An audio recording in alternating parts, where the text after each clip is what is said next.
fakultas atau unit mesti ke situ arahnya. Jadi kita harus rentakkan langkahnya tuh harus sama gitu. Prodi mana yang siap untuk di internasionalkan, termasuk di perikanan ada beberapa prodi di setiap bagaimana mempersiapkan tadi SDM yang unggul tadi. Nah, itu pesan Pak Presiden.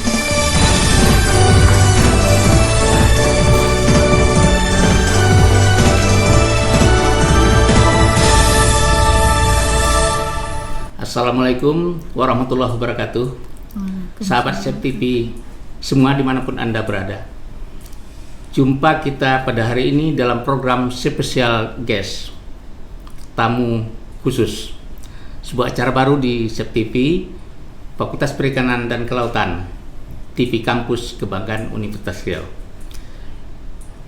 Sebagai tamu khusus tentu kita menghadirkan tokoh yang juga istimewa. Kenapa? Karena beliau adalah seorang rektor wanita pertama di bumi Lancang Kuning, Provinsi Riau. Profesor Dr. Sri Indarti, SE/MSI, Rektor Universitas Riau. Selamat pagi, Bu. Selamat pagi, Pak Ridal. Selamat datang di special guest dan selamat menunaikan ibadah puasa Ramadan. Oke, kita santai aja, Bu. Pagi ini kita akan berbincang-bincang seputar perjalanan Universitas Riau dan capaian Universitas Riau selama ini, serta target-target ke depan atau tantangan yang dihadapi. Namun sebelumnya kami ingin mengenalkan dulu tentang SEP TV ini. SEP TV ini adalah salah satu studio di Fakultas Perikanan dan Kelautan Universitas Riau di bawah Laboratorium Pengembangan Masyarakat Perikanan. Jadi yang berkaitan dengan penyuluhan, promosi, itu labnya sini. Dan kebetulan kepala labnya saya. Jadi beberapa mata kuliah itu ada yang bersifat promosi yang pakai digital. Penyuluhan juga sekarang sudah cyber extension. Jadi mau tak mau mereka harus dikenalkan dengan ini, tidak bisa manual lagi. Nah, itulah kenapa menjadi heran kenapa di perikanan ada podcast gitu. Orang banyak belum tahu, tapi kita sekarang sebetulnya sudah berada di alam itu. Nah, sebetulnya TV Kampus ini sudah umurnya sudah masuk 11 tahun sejak mulai di launching oleh Rektor Pak Asruddin Jalil dulu sebelum Pak Aras. Tetapi kemudian masuk era Covid sempat terjadi stagnan, mahasiswa tidak ada, jadi kita putus kaderisasi.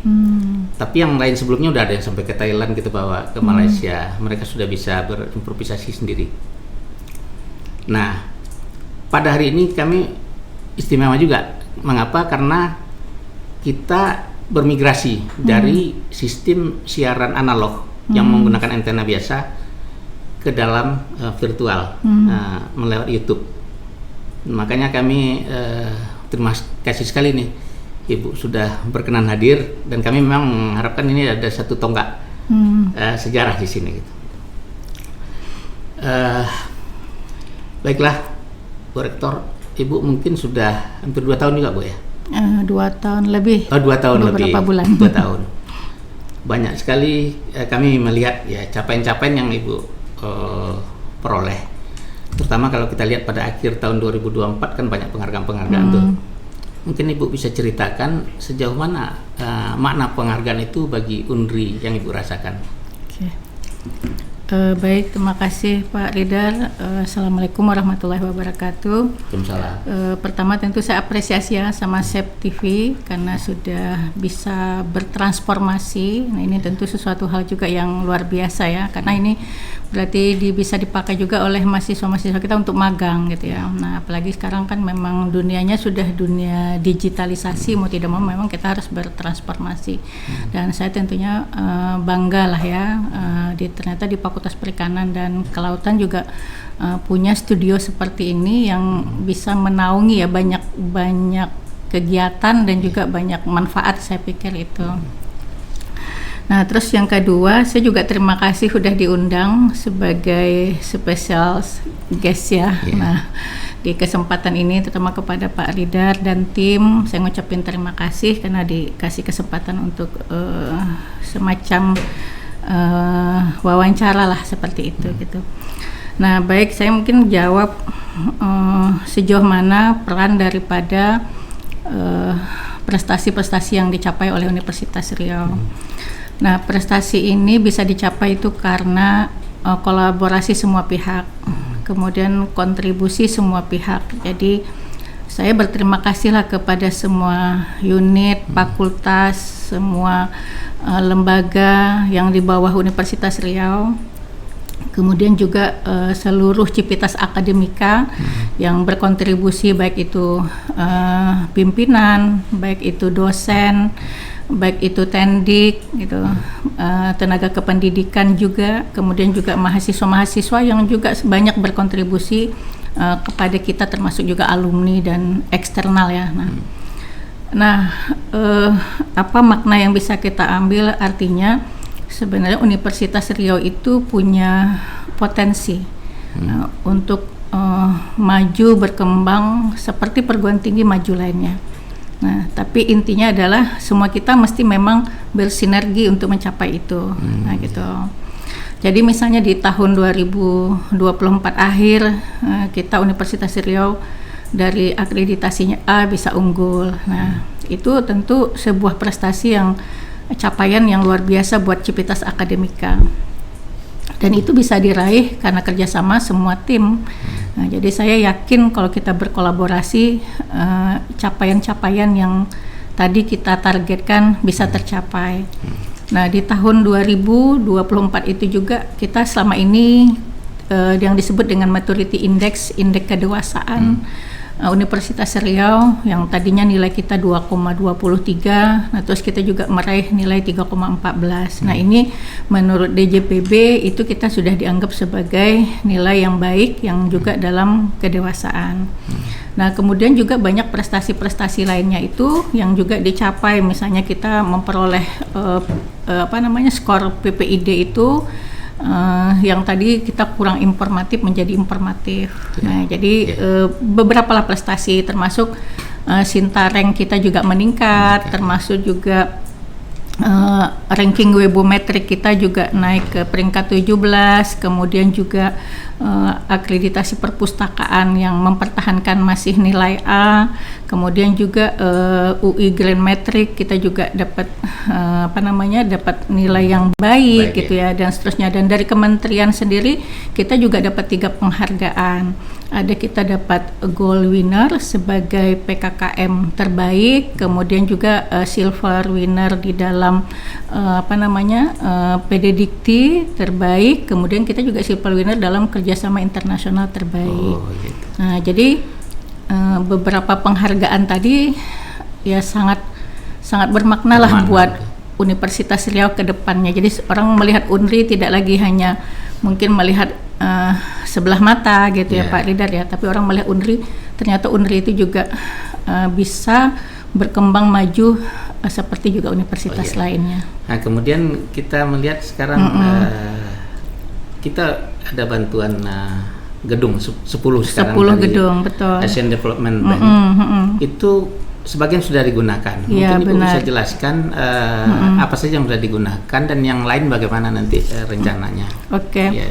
Jadi kita itu punya 10 gedung yang digunakan untuk kegiatan daripada pembelajaran ya Pak gitu. Jadi kalau misalnya kita integrated apa ya? Jadi kita itu ada 10 gedung yang kita bagi itu namanya ada CWR 01, CWR 02, ada namanya CWR 03. Nah, yang dari 10 gedung itu yang sudah bisa dimanfaatkan itu ada 7 gedung. Nah, 7 gedung itu yang sekarang sudah dioptimalkan sekali itu adalah student center. Nah, student center itu dengan kapasitas hampir 2.000 orang itu bisa menampung, dan itu sudah kita pakai untuk kegiatan-kegiatan wisuda. Nah, untuk kegiatan kemarin sospronya mahasiswa baru juga sudah kita pakai. Kemudian juga beberapa kali kegiatan-kegiatan yang sifatnya termasuk Musrembang kemarin kita juga di sana gitu. Karena itu memang menampung cukup banyak audien bisa masuk di dalam. Nah, dan dengan gedung yang tentu juga convenient ya, nyaman dan segala macam. Nah, kemudian kita punya gedung namanya Integrated Classroom. Nah, itu dipakai oleh anak-anak semester 1 di semua fakultas yang hampir setiap hari itu ya 5.000-an lah ya kuliah anak-anak baru. Nah, itu untuk kuliah-kuliah yang sifatnya MKWK. Nah, jadi misalnya kewirausahaan, budaya Melayu, dan mitigasi agama, mitigasi bencana dan sebagainya. Nah, itu juga sekarang sudah berjalan dengan baik. Nah, kemudian ada lagi gedung-gedung yang misalnya kita mau optimalkan lagi, karena memang gedung ini udah selesai dan sudah diserahkan secara parsial, tapi dia masih dalam pemeliharaan sampai tahun depan. Nah, oleh sebab itu memang walaupun belum kita resmikan gedung ini, tapi mesti kita manfaatkan. Kenapa dimanfaatkan? Karena ini masih tanggung jawabnya si yang si pemborong. Nah, oleh sebab itu jadi kalau ada kerusakan ataupun ada masalah kita bisa ketahuan dari awal, dan jadi tidak juga menjadi beban Universitas Riau gitu. Tapi menjadi bebannya si pemilik si vendornya. Ternyata bagus Bu ya kualitasnya. Ternyata ya bagus gitu ya. Alhamdulillah itu ya, kalaupun ada di sana sini, nah itulah tugas kita untuk mengingatkan bahwa ada permasalahan yang memang harus diselesaikan. Jadi ada koreksi-koreksi dari kita. Ada koreksi dari kita, dari user lah kan, kita sebagai user. Jadi ada postgraduate juga center itu untuk gedung pasca sarjana. Kemudian nanti ada health complex yang itu untuk fakultas keperawatan dan kedokteran, khusus kesehatan. Kemudian juga ada gedung integrated laboratorium. Nah, itu juga untuk labor nanti. Kemudian ada Fort Science Center, dan di perikanan sendiri ada namanya Boats Marine ya. Boats Marine itu juga merupakan bahagian daripada ADB tersebut. Nah, jadi 7 gedung itu udah siap kita optimalkan. Kalau rektorat gimana Bu? Nah, rektorat itu rencananya kan mau karena postgraduate itu ada 6 lantai. Nah, jadi mungkin nanti kita rencana satu lantai dimanfaatkan untuk rektorat. Nah, seperti itu Pak. Dan kemudian juga di situ nanti ada rencananya ada kedokteran hewan juga di postgraduate itu. Jadi bisa semua fakultas bisa, karena ini kan milik Universitas Riau, jadi setiap kita punya hak untuk memanfaatkannya secara optimal. Makanya namanya terintegrasi ya? Iya, terintegrasi. Nah, terus juga ada Pak yang 3 ini lagi sedang dalam pengerjaan.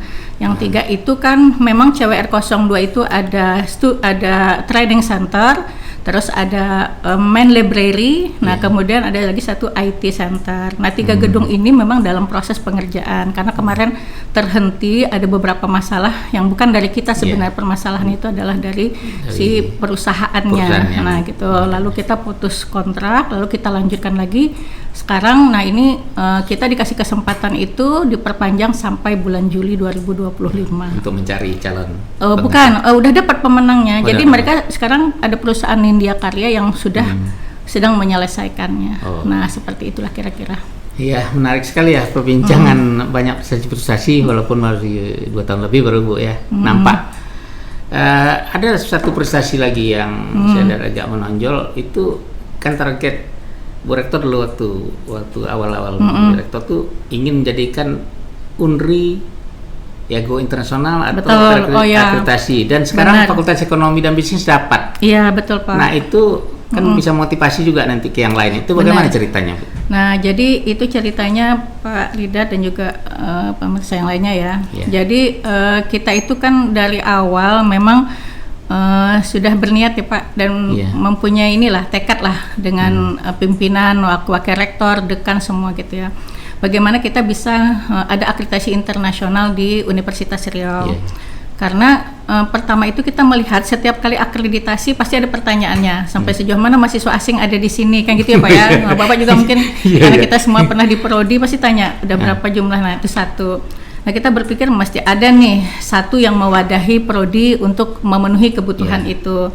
Nah, terus lagi kita juga setiap kali kunjungan ke tempat orang lain, mungkin ke negara tetangga lah misalnya, mereka kan juga ada udah kelas-kelas yang internasional dan ada akreditasi internasionalnya. Nah, kita dari dulu punya mimpi seperti itu Pak gitu. Nah, oleh sebab itu dulu di FEB itu udah kita rancang dengan kelas berbahasa Inggris. Nah, gitu. Jadi anak-anak baru itu yang TOEFL-nya bagus, lalu kita seleksi lagi. Nah, akhirnya kita ambil setiap jurusan itu satu kelas untuk berbahasa Inggris. Kelas berbahasa Inggris namanya. Nah, itu mungkin tidak terlalu ramai, kadang satu kelas itu bisa 20, bisa kurang, bisa lebih. Tapi kita memang harus dimulai gitu, mau tidak mau harus dimulai. Nah, walaupun mungkin tantangannya banyak, karena bilang, oh ini nanti sumber dayanya cukup apa enggak gitu. Kita bilang, coba dulu, mulai dulu. Nah, akhirnya ternyata bisa dan itu berjalan.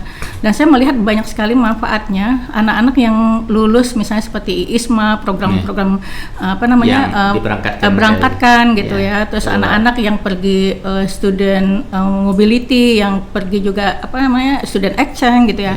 Nah, itu pada umumnya ada anak-anak yang memang keluaran dari situ gitu, dari yang tadi kelas berbahasa Inggris. Nah, akhirnya itu melalui WR1 juga kita buatlah prodi mana yang siap untuk internasionalkan, termasuk di perikanan ada beberapa prodi, di setiap fakultas kita tawarkan. Akhirnya kalau nggak salah itu ada 21 prodi yang sudah siap untuk go internasional, untuk akreditasi internasional. Nah, kemarin kenapa FEB yang duluan? Karena FEB sudah ada bibitnya gitu, karena sudah ada kelas internasionalnya.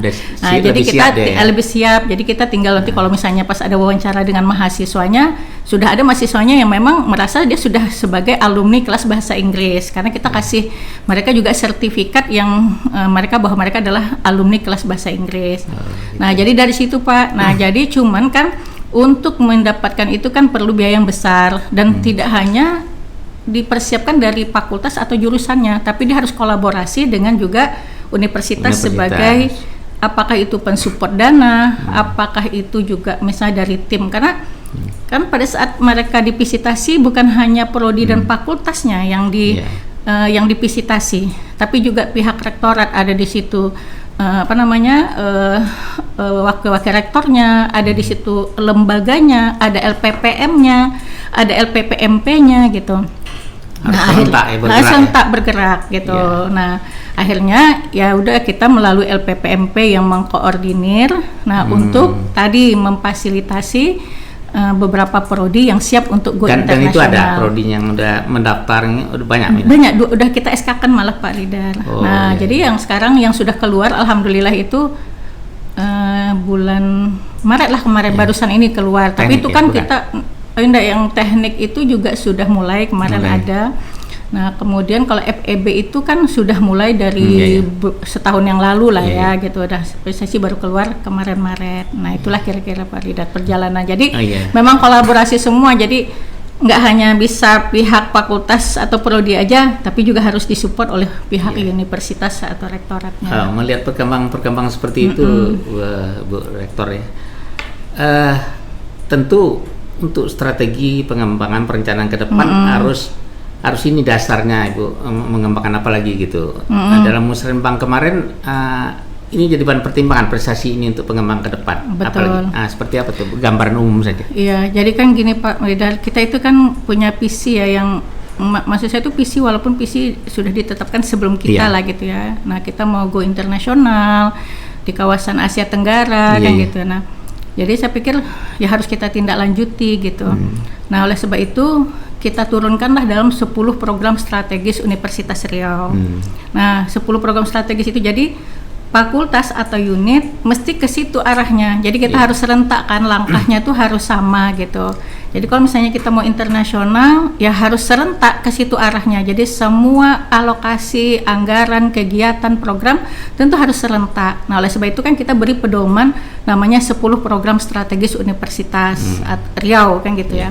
Nah, dimasuklah di situ salah satunya ada akreditasi internasional, kelas yang nyaman, aman gitu ya. Kemudian transformasi digitalisasi. Nah, kemudian misalnya jurnal-jurnal internasional yang juga terkognisi dari dosen-dosennya.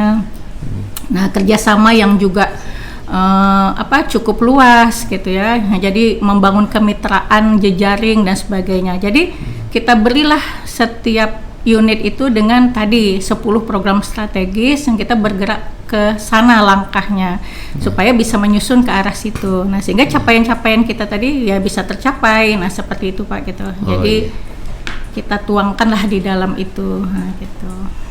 Ya.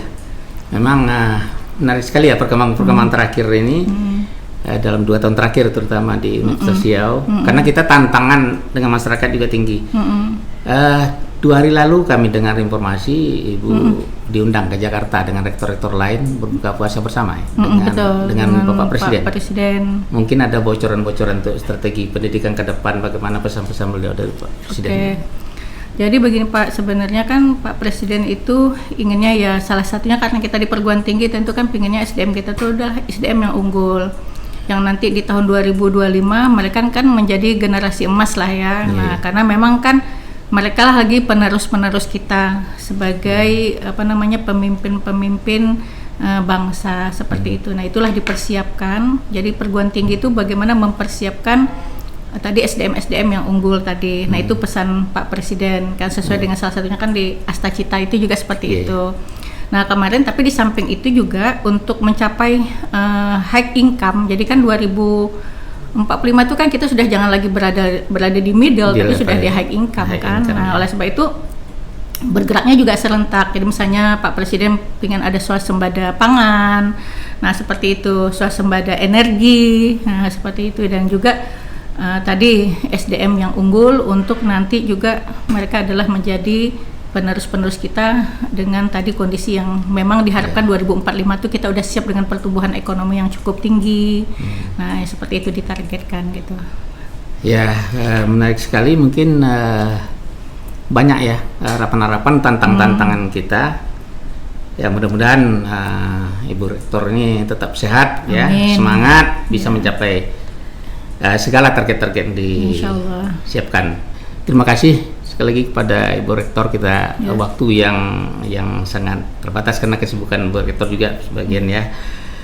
Apa yang telah disampaikan mudah-mudahan dapat memberikan pencerahan, pemahaman dan ini kan kita share di YouTube juga jadi masyarakat bisa lebih banyak tahu. Sampai di sini perjumpaan kita para pemirsa.